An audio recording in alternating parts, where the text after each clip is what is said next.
There's a man sitting in front of Congress right now who spent 2 years deciding how you could live, where you could go, and who you could see. And today, he won't answer a single question. Not because the questions are unfair, because he hired the most expensive criminal defense attorney in Washington.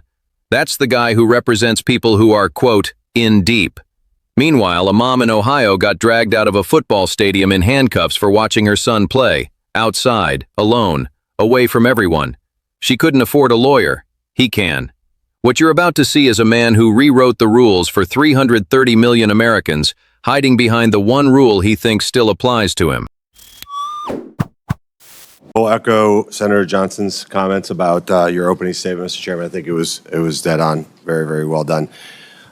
Mr. Fauci, do you know who David Schertler is? On the advice of counsel, I respectfully decline to answer based upon my rights under the Fifth Amendment to the Constitution. Fifth Amendment of the Constitution. What does the Fifth Amendment of the Constitution say?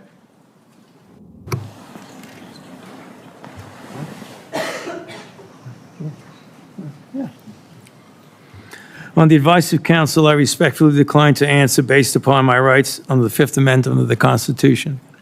No, I'm just asking you what it says. On the advice of counsel, I respectfully decline to answer based upon my rights under the Fifth Amendment to the Constitution. I'm going to give the Constitution to my aide. He'll bring it over to you so you can have it for future reference. I think it's something that every American should know what the Constitution says. Do you know who wrote the Fifth Amendment? On the advice of counsel, I respectfully decline to answer based upon my rights under the Fifth Amendment of the Constitution. So you're invoking a right that you don't know who wrote it or what it says. Is that correct? On the advice of counsel, I respectfully decline to answer based upon my rights under the Fifth Amendment to the Constitution. Wow. All right, let me tell you who David Schertler is for the audience because he was ejected by the chairman. He's a high-profile criminal attorney. He's represented some really great people, like Senator Bob Menendez. Maybe that's somebody who my Democrat colleagues may remember took gold bars as bribes from the Egyptians. And there's an article here in the Washington Free Beacon that talks about why you would hire a guy like David Schertler. And the comment is, if you're in deep shit, that's who you call. Do you feel like you're in deep shit? On the advice of counsel, I respectfully decline to answer based upon my rights under the Fifth Amendment to the Constitution. Clearly, what you think today is that somehow you're above reproach. Somehow you feel like you don't need to be treated like a normal American. Can you do me a favor in the audience and stand up if during the time of the COVID pandemic, you were called a racist for calling the virus a Wuhan virus or the China virus? If you thought the 6-foot rule was total crap, if you thought the vaccine wasn't something that you should take, if you thought it was outrageous the way the mask policy was rolled out, if you were fired from your job for not taking that vaccine, including members of the military, if you thought closing schools was catastrophically stupid, and that you thought that during these times saying these things made you somehow a lesser human being. Dr. Fauci, can you just turn around and look at the people behind you? You're not willing to do that? That's not a question. It's not a question. To your lawyers, not a question. It's a request. All you have to do is look up from your lawyers and look at the people who were absolutely shamed for saying what we know now to be the truth. You can't even look at them? That's a question. Are you able to look at them? You can sit down in the audience.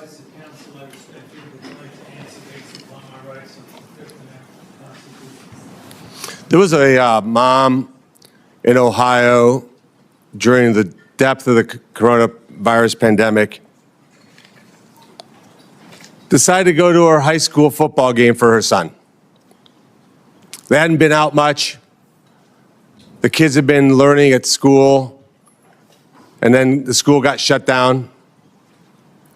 They hadn't really gotten much out of that education, as any parent knew that remote learning was no learning at all. But it was a Friday night. Her son wanted to go watch her buddy go play football. So they went to the stadium. They sat alone, far from everybody else, just a mom, a dad, a few kids. They didn't feel they needed to wear masks because it was stupid, because they were outside. They all live together. They're not near anybody. Dr. Fauci, do you know what happened to that mom and that family? That's a question. On the advice of counsel, I respectfully decline to answer based upon my rights under the Fifth Amendment to the Constitution. They were dragged out of that stadium and arrested. Those policies were put in place because you had moronic politicians that listened to the words of a megalomaniac who was more interested in having met a Kardashian than the suffering of the American people, and that is you. Your advice to communities like that, to idiotic politicians who enforce those rules, arrested that mom for watching a football game with her own family outside. When that story broke, I said to myself, I cannot stand idly on the side and watch this happen. It was about 6 years ago today that I decided I'm going to give up my businesses, sell them all, run for office, run for the United States Senate.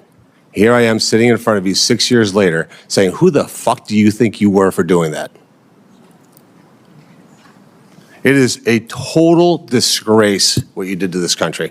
And if my Democrat colleagues are standing there defending you, I hope the voters of the United States of America watch the clips of every one of you doting on a guy who was more interested in being a celebrity than saving American people.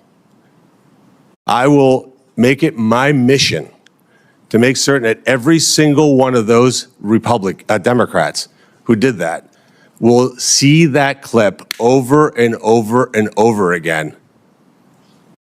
Because there is no defense of what you did. You may have had a 50-plus year legacy of public service, but it ends in total and complete disgrace. So let me ask you an opportunity to answer one question. Will you apologize, just apologize, to the people who you harmed through your actions? Will you say, do you have the dignity to just say you're sorry? On the advice of counsel, I respectfully decline to answer based upon my rights under the Fifth Amendment to the Constitution. So you won't apologize to the military members who Joe Biden summarily dismissed from the military for not taking the vaccine?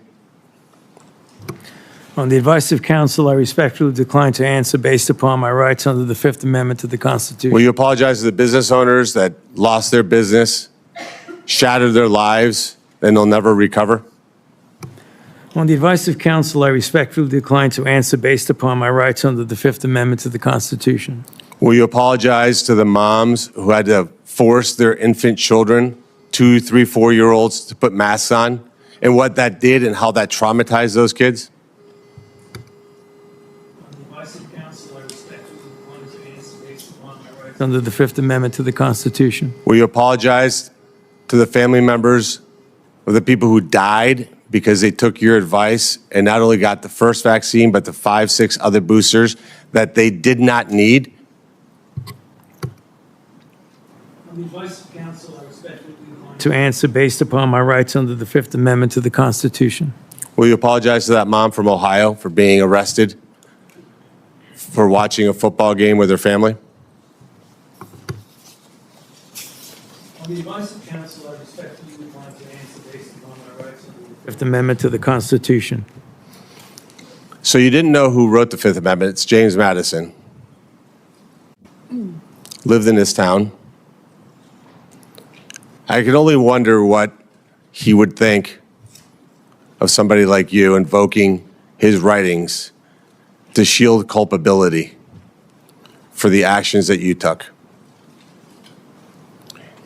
It's no secret why you have to hire the biggest dirtbag attorney on the planet, because of what you did. I hope you're paying him well. And I hope that one way or the other, somewhere, sometime, you answer for your crimes. Okay, let me just validate the feeling you probably had while watching that.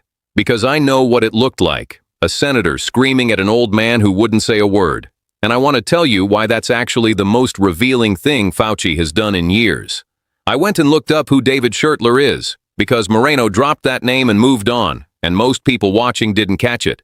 Schertler is not a health policy attorney. He's not a civil litigation specialist. He represented Bob Menendez, the sitting U.S. senator convicted of acting as a foreign agent for Egypt, accepting gold bars as bribes, and selling his office to a foreign government. When reporters have asked why someone hires Schertler specifically, the answer has been consistent across every profile I found. You call him when the exposure is serious, the evidence is real, and you need someone who can fight at that level. That's the attorney Anthony Fauci chose to bring into a congressional hearing about public health policy. Now, I want to be precise here, because precision matters. Hiring an aggressive criminal defense attorney is not an admission of guilt. People do it for all kinds of reasons, sometimes legitimate, sometimes strategic. But here's what I'd ask you to hold in your mind. Fauci ran the National Institute of Allergy and Infectious Diseases for 38 years. He appeared on television hundreds of times. He wrote op-eds, gave commencement speeches, sat for long-form magazine profiles. The man was not shy about explaining his decisions in public. And today, in front of the United States Senate, he couldn't tell them who wrote the Fifth Amendment. Not because he forgot who James Madison was. Because his lawyer told him not to say anything, and I mean anything. That wasn't that single scripted sentence. That shift, from the most visible public health official in America to a man who won't confirm basic facts without legal cover, is not nothing. That is a person who has been advised that speaking freely in front of Congress carries real legal risk. So let's talk about what's actually at stake here, because Moreno buried it inside the theatrics. The question isn't whether Fauci is guilty of a crime. Nobody in that room proved that. The question is whether a public official who made decisions that touched every American life, school closures, vaccine mandates, mask policies, business restrictions, should be able to walk into an accountability hearing and say nothing. And the answer to that question has consequences that go far beyond Anthony Fauci. Think about it this way. If you or I defied a congressional subpoena or showed up and refused to answer every question, we wouldn't leave in a town car. We'd leave in handcuffs, with a contempt charge and a court date. The Ohio mother Moreno talked about didn't get a legal strategy when she watched her son play football outside. She got removed from the stadium by law enforcement enforcing rules that Fauci's guidance helped create. She had no lawyer. She had no scripted sentence. She just had consequences.